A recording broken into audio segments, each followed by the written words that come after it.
Good morning mga guys. Andito nga pala kami.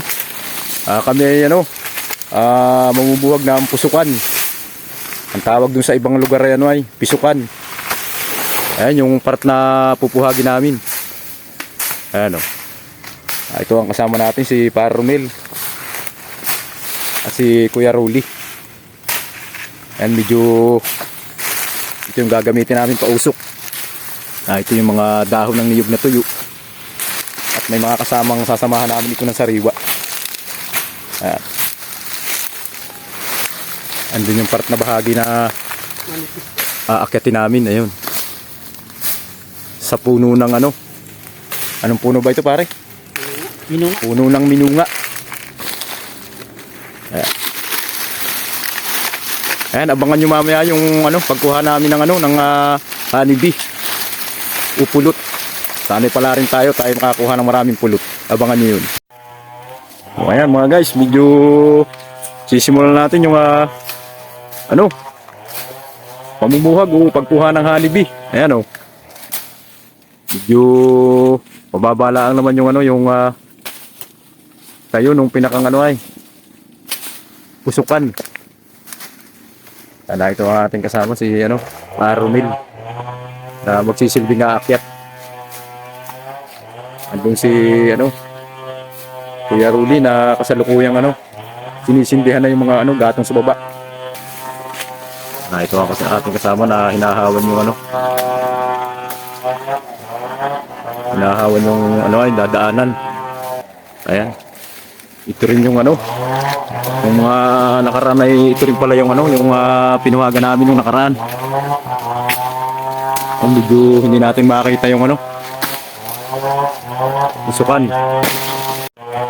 Ayun mga guys, medyo nagsisimula na kaming mamuhag nung pusukan. Yung nagpupulot nagpo-produce ng ng honeybee upulot. Yan, ito ang ating kasama. Kasalukuyang naghahanda para sa pag-akyat si Par Romel. Yan. Yung ginagamit niyang panali sa bayaw ngayon tinatawag na banot. At yung pinakansisid ng pulot ay nanggawa na lang kami ng ng luko ng anahaw. Dahil medyo malayo dito ang timba. Hindi kami nakapagdala ng timba dahil medyo malayo. Yan.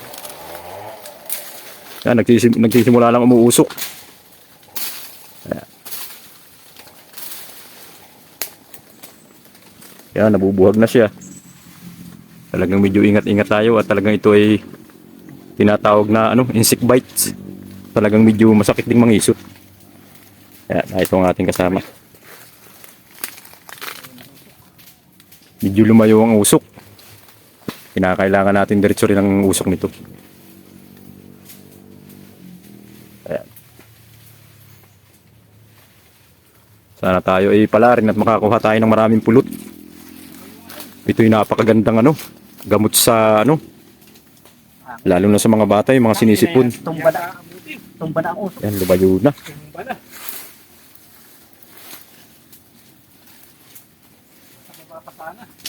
Lumayo na.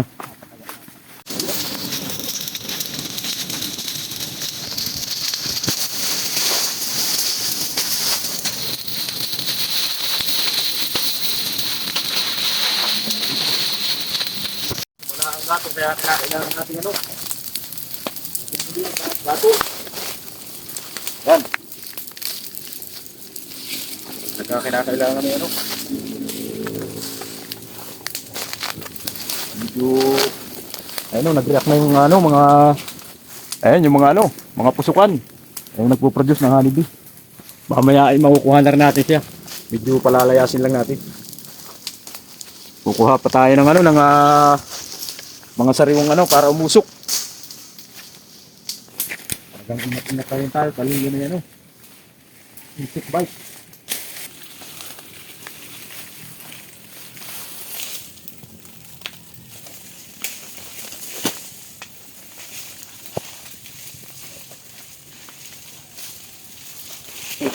Taputan mo pantali. Yan, bagin.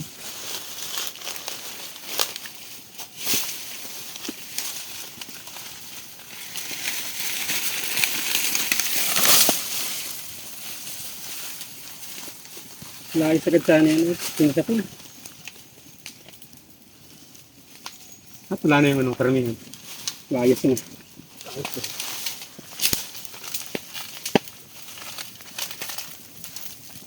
Ito nga pala yung gagamitin na anong kasama natin na ano. Pang suporta dun sa taas. Tinatawag dito sa amin ay banuot. Isindihan niya yan para sigurado. Sige, akyat. Yan. Parang, Ayan, aakitin na- sulam yung mga tao. Aakitin na ng ating kasama. Yung Ayan. uhiran, ihagis mo na pababa. Yung uhiran. Pag may pulot yan, kilig mo.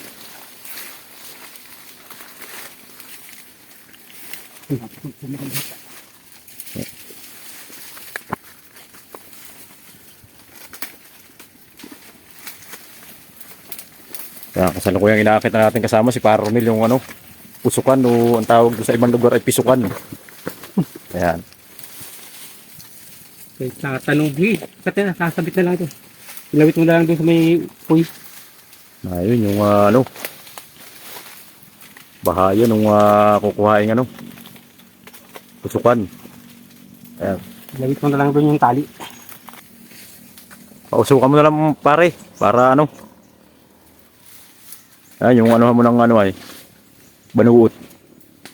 Yan, ikalang mo dyan sa baba. Ayan mga guys, kasalukuyan kinukuha ng ating kasama yung ano, yung pulot. Siya nasa taas na.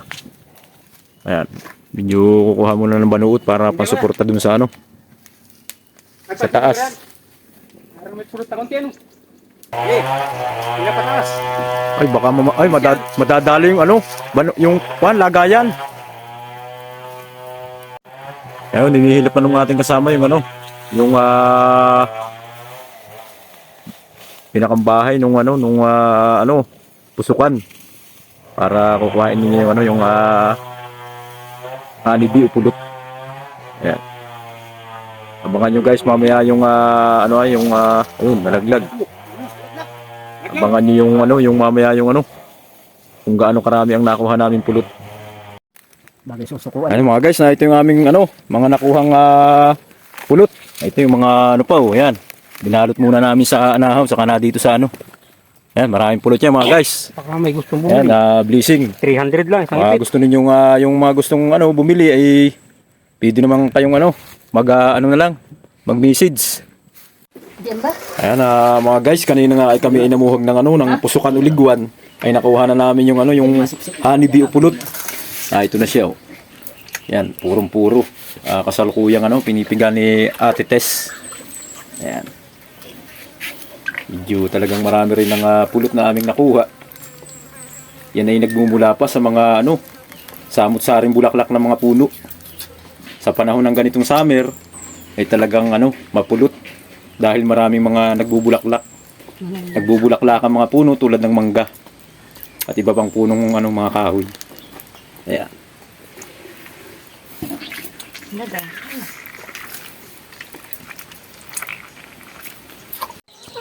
Sarap. Eh. Ano naman? Tukain ninyo yan. Ayan mga guys, isasali na natin yung ano, yung honeybee o pulot. Ayan oh, kitang-kita nyo na purong-puro siya. Ayan, sinasala na ni Ate Tess. Ayan. Talagang pure na honeybee po yan. Ayan. Talagang yan po ay nanggaling pa sa mga bawat bulaklak ng bawat mga puno. Ayan. Ito po ang ating kasama na kasalukuyang ano ay, kinukuha po yung mga natitirang ano, pulot. Ayan, kasalukuyan yung Tamis. tinitikman. Oh. Talagang napaka tamis ng pulot. Ayan.